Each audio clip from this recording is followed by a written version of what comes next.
Hey, people, welcome to Tottenham, USA. DJ Paul here.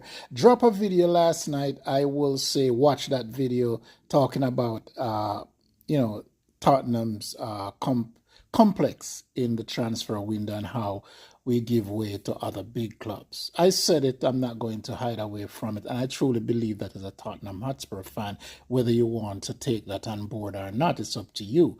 I am just saying what I've seen over the years. Now, you all got me talking about Eze this morning, even though I want to talk about Savinho, right? And so I don't want to lump them too much, but in terms of, what Savinho bring, I would want a few more games from him. He's 24 years old. I think 70 million is a little bit too much, but here's the deal with that. My caveat is that if Spurs want him, if he's your man, go get him.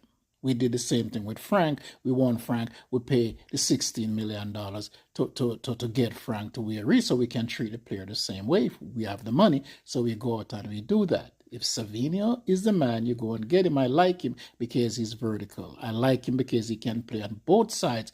And now what you're going to get is what I've always advocated for, is that you have someone with a left foot on the left side, because what's going to happen is that he's going to run into Kudus, who wants to play from the right side. So now you can have two players on the pitch who can play from both sides. That's a good thing, right? So on the fast break, doesn't matter where you end up on corners and stuff like that. You don't have to worry about the speed going down your flanks. That helps out. Now, if you switch gear and said, okay, now we can get Eze.